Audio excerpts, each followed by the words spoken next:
Have you ever wondered how some jewelry pieces are made, like especially one-off pieces, custom made, custom designed for your personal pleasure? So today, well, this week essentially, I'm going to post daily videos on how I make these skull pendants essentially. So they are freshly off the printer, all resinly and gooey, quite snazzy if you ask me. So I will show you the whole process in daily little videos on how I do that. And I'm going to convert them into silver pendants using a microwave, no less. So this is very unconventional. It's one of it. I promise this is a professional establishment. So I'll be using a microwave. This is a fairly new method that I'm working on, and I've had a fair amount of success with it. So I'm quite eager to put this method out there. So if you're a jeweler, not a jeweler, novice, or just someone that's a little bit interested in the art of fabricating jewelry, then stick around, consider subscribing, follow. You'll get notified every time I post a new video. So this week I'm focusing on these skull pendants. Next week we'll focus on something else. Casting in the comment section or whatever you want. If you've got questions even, consider me your jeweler in your pocket, and I'll be there to answer any questions you may have. Catch you next time. Chunky Jeweler out. Step 2 in making a sterling silver skull pendant using a microwave. So I say step 2 and I use the term quite loosely because there's a few steps to follow before you can get to the point to actually bake the item in the microwave. The first thing we'll do, now that we have the resin printed, we first have to clean it. So we clean it by putting it in isopropylene, and I generally can either use a little tank if you've got it, the cleaning wash tank. I found that putting a little bit of isopropylene in a jar in the ultrasonic, which is this goodie over here, get a much better result and much faster, by the way. So you leave it in there for about 5 or 10 minutes, make sure all the excess resin is cleaned out. From there, we go to the curing tank, that one there. This is the crucial step. You have to place your articles in oil. The reason for that is, when you cure your resin, as I understand it, the UV light hits the resin article. It expels oxygen out of the printed article. And to keep that oxygen from going back into the article, it needs to go out into a denser liquid. That ensures a nice clean cast, and you don't get that excess ash burn off in the cavity of the mold. The method I use is I let it cure for about 60 minutes in the oil under the UV light. That usually gives me a good result. If you'd like me to do a dedicated video, let me know in the comments below. So now that we have the item cured in the oil, we obviously need to get rid of the excess oil, because you don't want the oil filling up the cavity. So we do it back to basics, into the isopropylene again, into the ultrasonic. You can even go straight into the ultrasonic. That wouldn't damage your mold at all.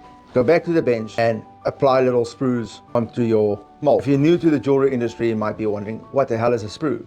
So the sprue is only a little channel that you attach to your resin piece, and in this case, the skull. So a little wax or resin casted wax sprue that's attached to the skull, and you got to calculate kind of where the most of your metal will flow.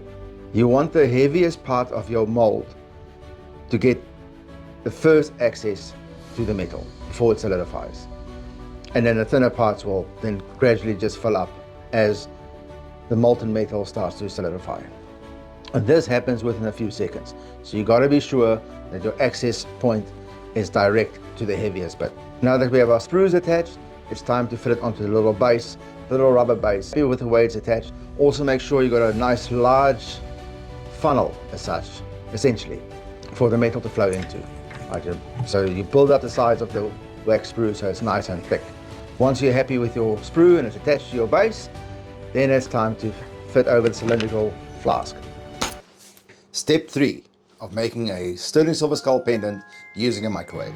Now we ended the last video where I placed the flask onto the base. Now if you haven't seen video 1 and 2, please go back and have a look at those. You can watch this one first and that will fill you in and how we got to this point. Now that we have the flask placed on the base, it's time to mix the investment slurry. add a bit of investment powder. It's very similar to plaster of Paris.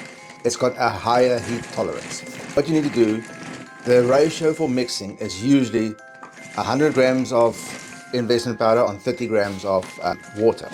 But I usually just eyeball it, because what you want to have in the end is a consistency of pancake batter. Now, if you don't know what pancake batter's consistency should look like, then use the 100 grams to 30 grams ratio. You've added the water to the investment powder. You want to stir it thoroughly, right? You stir, stir, stir, get rid of all the clumps, all the dry spots, and make sure it's all a smooth slurry. Then we'll take that slurry, place it into the vacuum chamber, turn on the vacuum machine, and we extract all the air from the investment mixture. And you leave it in the vacuum chamber for about 1 minute to 1.5 minutes to make sure that all the air gets extracted out of the investment slurry. And once you're happy with that, then take that investment slurry and pour it into the flask like you would pour a beer, filling in from the side, tapering up, because that kind of already fills up all the cavities inside your resin piece. That'll eliminate air pockets inside the, well, majority of air pockets inside your flask. Once you've filled up the flask and you overfill it ever so slightly, up to the point where you've placed the masking tape, electric tape, whatever tape you've used to cover the top, just slightly above the rim of the flask. Because you'll see next, when we put the flask back in the vacuum tank, the investment slurry will then rise up, and occasionally it spills over the sides, but that's not a big issue. We can always top it up in the end if we need to. Otherwise, we've allowed that little bit of excess to then spill over, and it'll go back down to the level of the level where it needs to be, essentially. So now that we have extracted all the air from this flask and you're happy with the level it's at, it's time to let it rest. I usually let the flask sit for about 1 hour, 2 hours, even 3 hours, because the drier it is, the better your cast will be, in theory. But I have casted in the past with 45 minutes worth of wait time. You've waited 3 hours, 2 hours, 1 hour, whatever your preference is. Now it's time to place the flask in the microwave. So first you need to remove the base, remove the tape, scrape the top so the top surface is nice and even and smooth, and you place it into what I call my microwave kiln.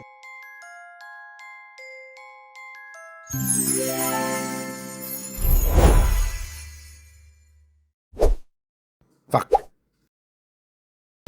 Welcome back to step 4 or video 4 of making a sterling silver skull pendant in the microwave.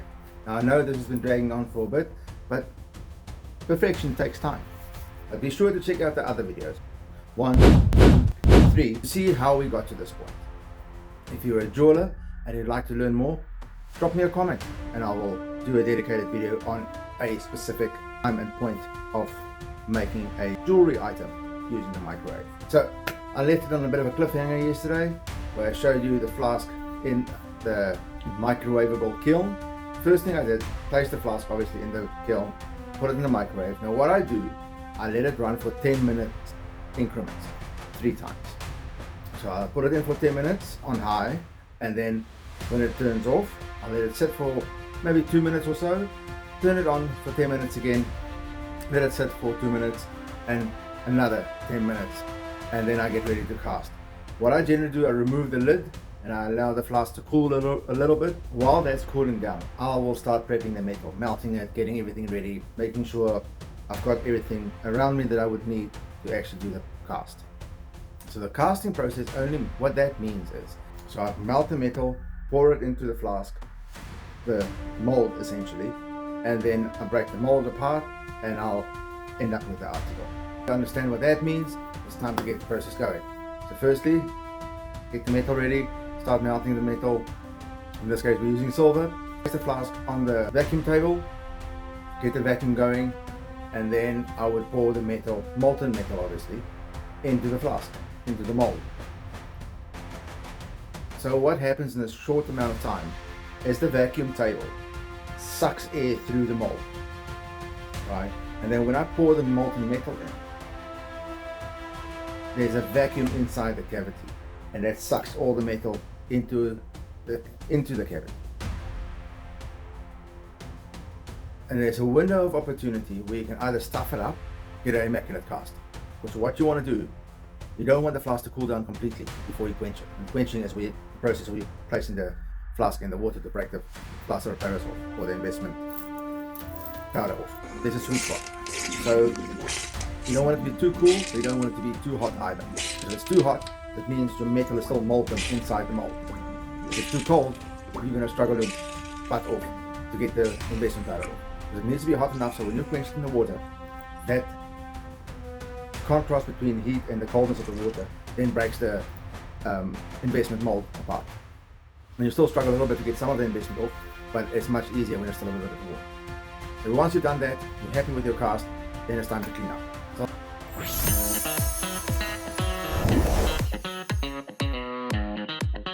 you're a gem.